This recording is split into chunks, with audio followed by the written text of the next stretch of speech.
안녕하세요. 오늘도 사연 살롱을 찾아주셔서 감사합니다. 저는 50대 중반의 여성이에요.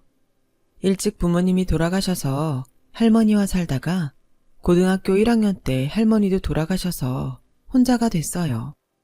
저희 집이랑 버스로 두 정거장 떨어진 곳에 계신 고모 할머니가 일주일에 두어 번씩 저를 보러 오셔서 반찬도 주시고 밥도 가끔 해주셨어요. 17살이라는 나이에 보육원에 가는 것도 어렵고 가더라도 2년 있다가 또 나오고 복잡해질 뻔했는데 고모 할머니가 저를 돌본다고 하셔서 계속 할머니와 살던 집에 있었거든요. 고모 할머니는 제가 그 집에서 계속 살고 싶어 하는 걸 알고는 일부러 저를 데려가지 않으신 거라서 더 고마웠어요. 가끔 제가 고모 할머니를 찾아갈 때도 있었는데 한 번은 집에 고모 할머니 아들이 와 있더라고요. 그분은 저를 보고 별로 반가워하지 않으셨어요. 아저씨하고는 가깝지도 않은 사이인데 왔다 갔다 하는 게 불편한 것 같았어요. 그래도 저한테 대놓고 언짢은 말을 하거나 기분 나쁜 행동을 하지는 않았어요. 아저씨는 고모 할머니와 가까운 데에 살고 있었어요. 고모 할머니네 2층 창문에서 아저씨네 골목이 보일 정도였죠. 일요일 이른 아침 시간에 간 적이 있는데 고모 할머니는 뒷산에 약수를 떠온다고 쪽지를 남겨두셨더라고요. 할머니를 기다리다가 저는 2층에 올라가서 밖을 보다가 수상한 걸 발견했어요. 아저씨네 집 마당에서 어떤 남자가 커다란 검은 가방을 갖고 주변을 살피면서 나오는 게 보였어요. 직감적으로 그 사람이 도둑이라는 걸 알겠더라고요. 저는 얼른 112에 신고를 하고서 죽어라 아저씨네 집까지 뛰어갔어요. 도둑이 막 대문을 열고 나오려고 할 때 저는 온몸으로 문을 막고서 못 나오게 했어요. 도둑은 막 욕을 하고 화를 내다가 안 되겠는지 담을 넘으려고 하더군요. 그때 파출소에서 순경 2명이 도착했고 도둑은 담을 넘자마자 순경들에게 잡혀서 차에 억지로 태워졌죠. 가족 전부 새벽에 절에 갔다 온 아저씨네는 이 사실을 알고 깜짝 놀랐어요. 아저씨는 도둑이 들고 나온 가방을 열어보고는 다리에 힘이 풀려서 주저앉더라고요.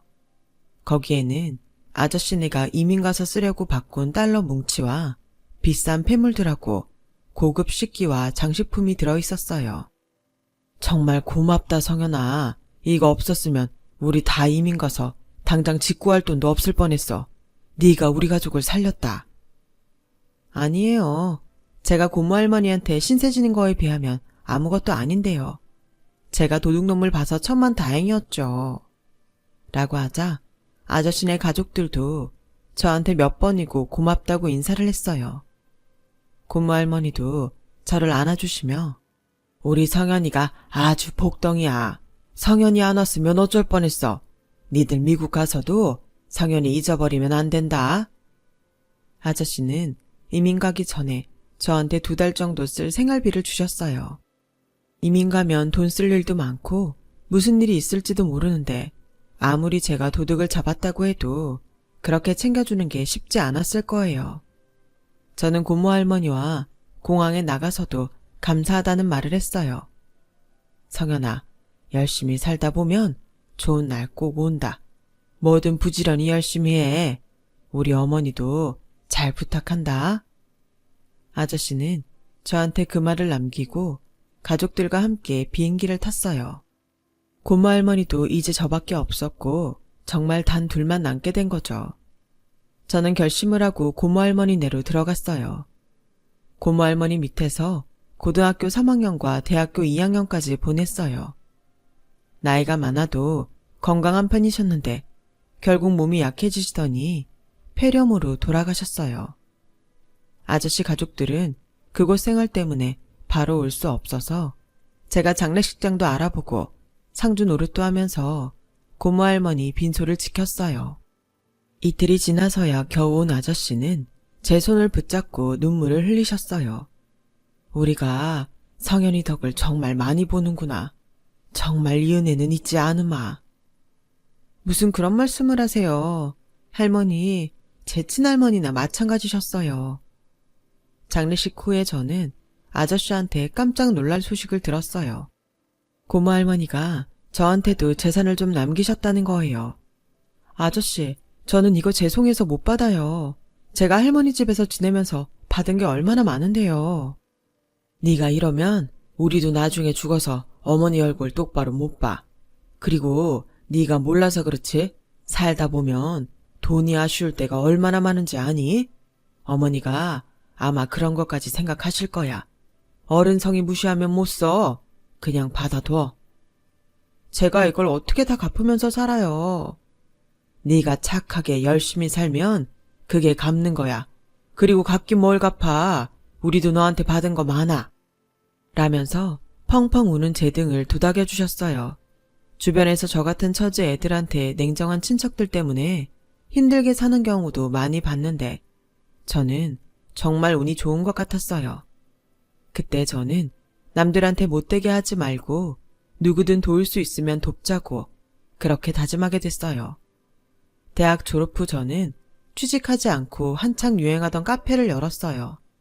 친할머니가 저한테 물려주셨던 집을 팔았던 돈이 있었거든요.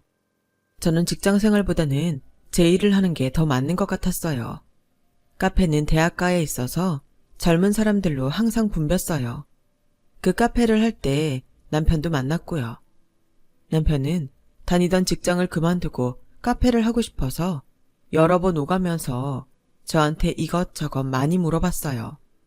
저는 제가 아는 건 전부 알려줬어요.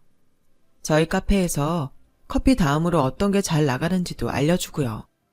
뭐 하나라도 도움이 돼서 그 사람이 잘 되길 바라서였어요. 제가 받은 만큼 남들도 돕고 싶다는 생각에 그 사람뿐 아니라 알바생들한테 가끔 장학금도 줬거든요. 그렇게 인연이 돼서 결혼까지 하게 됐어요. 그 결혼이 제 인생에서 가장 지우고 싶은 그런 시간이 될 줄은 그때는 몰랐죠. 남편은 굉장히 다정다감하고 친절하게 다가왔어요. 항상 먼저 웃으며 이야기를 했고 뭐든 배려하고 양보했죠. 그 모습에 저는 더 그 사람을 많이 도와줬던 것 같기도 해요. 결혼 전에 남자 부모님을 만났을 때도 그 사람은 엄마 아빠 성현 씨 진짜 대단한 사람이에요. 젊은 나이에 대학가에서 제일 잘 나가는 카페 사장이잖아. 다른 사람 도움 없이 혼자서 이룬 거라고요. 이게 진짜 대단한 거예요. 그런 사람하고 결혼하면 뭐든 잘 될 것 같아. 제 집안 환경을 못마땅하게 생각하는 부모님한테 제 칭찬만 했어요. 저는 그런 모습에 감동했고 결혼해서 정말 잘해야겠다고 마음 먹었어요. 결혼하고도 남편은 저한테 잘했어요. 카페에도 제일 먼저 나가서 준비도 하고 청소도 도맡아 했어요. 하지만 그게 전부 저를 속이기 위한 거였다는 게 곧 드러났어요. 결혼하고 6개월쯤 지나서부터 남편은 슬슬 독립 얘기를 꺼냈어요. 카페 이름을 다르게 해도 내가 2호점이라고 확실히 할 거야. 간판에도 그렇게 넣을 거고 나도 혼자 힘으로 얼마나 할 수 있는지 확인도 해보고 싶어. 솔직히 당신은 사장이니까 알바생들도 나는 놀고 먹는 사람으로 보는 것 같단 말이야. 그러게 회사를 누가 그렇게 일찍 관두래. 재정 상태도 그렇고 내가 가게를 할 수 있는지 다 꼼꼼히 본 다음에 했어야지.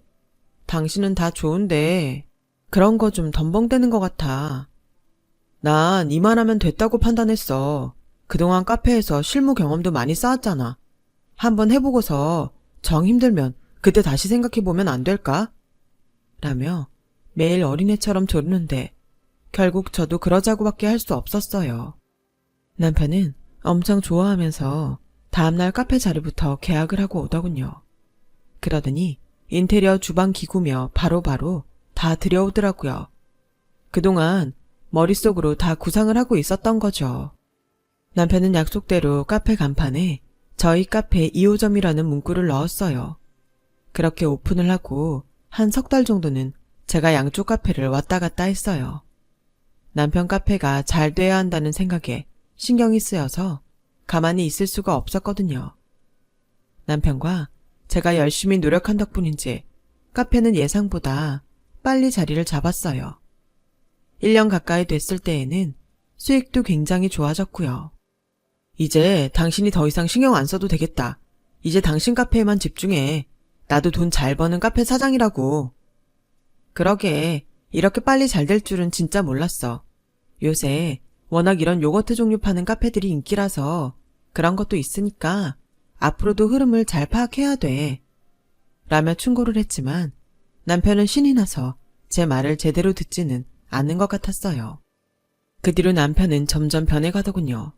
언젠가부터 집에 들어오는 시간도 늦어지나 싶더니 아예 외박을 하는 날도 생겼어요. 다 카페 일 때문이라고 하니 저는 더 뭐라고 할 수도 없었죠. 원재료가 제때 안 들어오거나 시설에 문제가 생기면 그럴 수도 있거든요. 하지만 남편은 점점 내 전화도 받지 않았고 제가 연락을 달라고 해도 하지 않았어요. 제 카페에 오지 않는 건 당연했고 집에도 안 들어오는 날이 더 많아졌어요. 저는 가끔 남편 카페에 가보았지만 번번이 남편은 자리에 없었어요. 그렇게 몇 번이나 들러도 눈치를 못 채다가 어느 날 간판이 바뀐 걸 알게 됐어요. 간판에는 제 카페 2호점이라는 말도 빠졌고 상호도 바뀌었더라고요. 아무래도 이상해서 이것저것 알아보니 남편은 제가 만든 요거트도 자기 걸로 특허 출원을 냈고 독특한 음료 이름도 전부 특허 신청을 했더라고요. 제가 취소를 하려고 애를 썼지만 그러는 사이 특허는 나왔고 저한테는 남은 게 아무것도 없었어요. 제가 흔들려서인지 카페도 점점 손님이 줄었고 알바생들도 관뒀어요. 그러다가 정말 충격적인 걸 알게 됐는데 남편이 저희 카페에서 디저트 만드는 직원을 빼간 거였어요. 그 직원은 제가 옮기는 걸 찬성했다는 남편 말을 그대로 믿고 월급을 올려준다니까 좋아서 갔더라고요. 모든 사실을 알고 나서는 미안해했지만 어쩌겠어요. 하지만 저는 그 직원이 저한테 한마디 말 안 했던 게 어느 정도는 남편 혼자 일을 벌이는 걸 알아서라고 생각했죠. 남편은 물론이고 직원한테도 너무나 큰 배신감을 느꼈어요. 남편과 연락하기 위해서 계속 전화를 걸었더니 결국 받더군요.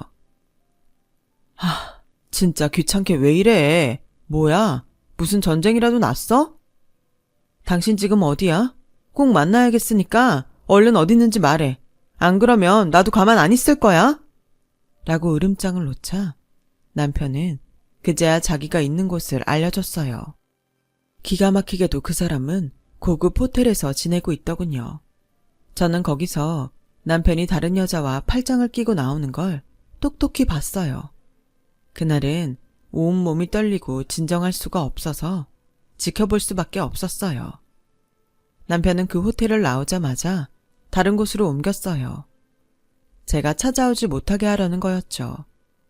그 호텔에서도 남편은 전에 봤던 여자와 같이 들락거렸고 저는 큰 맘 먹고 두 사람이 나오는 걸 기다렸다가 그 앞에 나타났어요. 남편은 눈 하나 꼼짝하지 않고 오히려 짜증을 내더군요. 여길 어떻게 왔어? 지금 나 미행했어? 와, 진짜 미치겠네. 라더니 제 팔을 붙잡고 여자한테서 멀리 떨어져서는 사람이 왜 그렇게 눈치가 없어? 내가 집에 안 들어가고 전화 안 받으면 끝이라는 건 몰라? 꼭 하나하나 찝어서 알려줘야 돼? 우리가 가볍게 연애하는 사이야? 몇 번 보고 말아도 되는 거면 나도 그렇게 생각하지. 우리 부부야. 그러니까 나도 이러는 거지. 그게 뭐가 그렇게 대단한데 10년, 20년을 살아도 헤어지는 마당에 꼴랑 1, 2년 살았다고 엉겨붙지 말라고. 되게 질척거리네. 남편 말에 충격을 받은 저는 시댁을 찾아갔어요. 그런데 시어머니는 한술 더 떠서 저를 대문 밖에 세워두고는 네가 우리 준우 사는 데까지 쫓아가서 난리 폈다며. 사람이 살다 보면 마음이 변할 수도 있는 거지. 너도 참 구질구질하게 산다. 사람이 맺고 끊는 게 깔끔해야지. 어머니, 이게 그럴 일은 아니죠. 엄연히 제가 아내이고 이혼을 한 것도 아닌데 집에 들어오지도 않고 다른 여자를 만나잖아요. 그럼 이혼해. 네가 그렇게 이해심이 부족하면 이혼하면 될 거 아니야. 이래서 가정환경 나쁜 애들은 안 된다니까. 무슨 일만 생기면 지들이 피해자인 척해. 네가 오주개를 못살게 굴었으면 그 착하고 네 편만 들어주던 준우가 밖으로 놀고 집에 안 들어가겠냐고! 라는 시어머니의 억지에 말문이 막히는데 안에서 시아버지까지 동네 창피하게 시끄럽게 굴 거야. 얼른 보내고 들어와. 저는 그제야 이 집 식구들이 똘똘 뭉쳐서 저를 쫓아내기로 했다는 걸 깨달았어요. 카페에서도 제가 만들었던 요거트와 음료를 팔 수 없게 됐고요. 남편은 처음부터 저한테 마음이 있었던 게 아니라 저희 카페 운영 요령과 저만의 메뉴가 필요했던 거였어요. 저는 하루아침에 모든 걸 잃고 말았어요. 이혼 서류도 남편이 선수를 쳐서 보냈더라고요. 제가 의부증이라면서요. 남편과 이혼하고 한동안 정신이 딴 데 가 있는 것처럼 살았던 저는 뉴스에서 어떤 시민이 소매치기를 잡는 걸 봤어요. 그러자 어릴 때 제가 아저씨네 도둑을 잡았던 게 떠오르더라고요. 고모 할머니와 아저씨도 생각났고요. 부지런히 열심히 하면 뭐든 된다는 아저씨 말을 다시 한번 믿어보기로 했고 도둑을 잡던 용기를 내서 다시 시작했어요. 저는 그때까지 손대지 않고 있던 고모 할머니가 주신 예금을 찾았어요. 그리고 해외에서 바리스타 자격증을 딴 사람에게 열심히 커피를 배웠고 어떤 음료에 어떤 디저트가 어울리는지 전문적으로 공부했어요.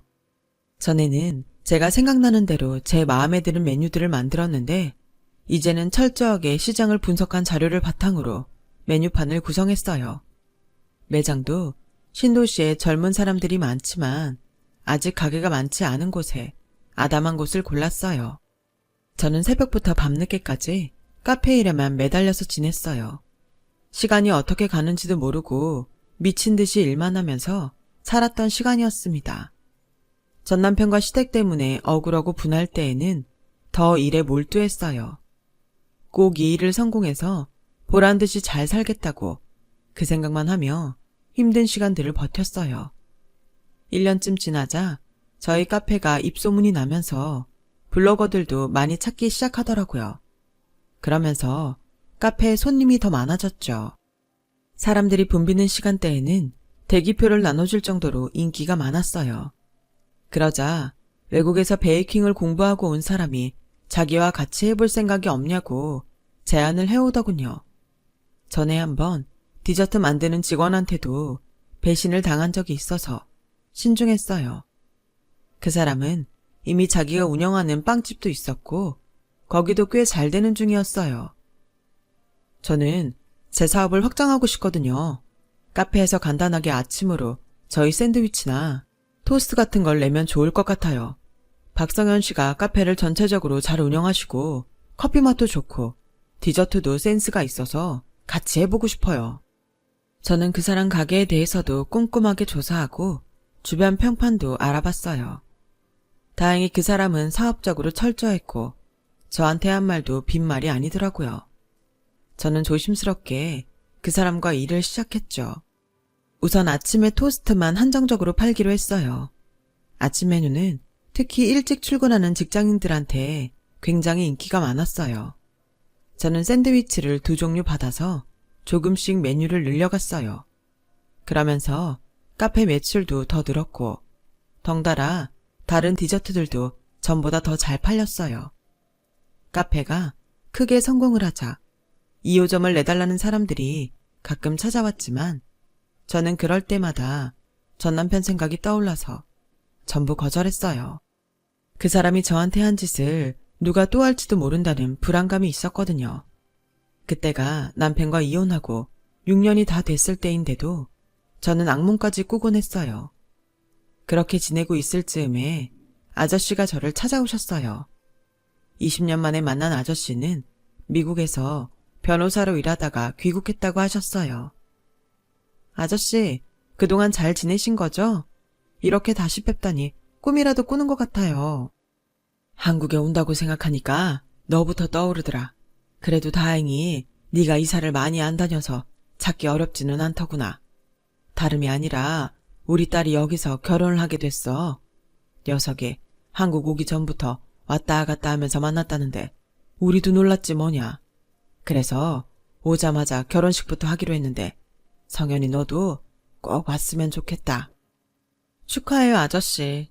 그 귀여웠던 꼬마가 벌써 결혼을 하네요. 정말 잘 됐어요.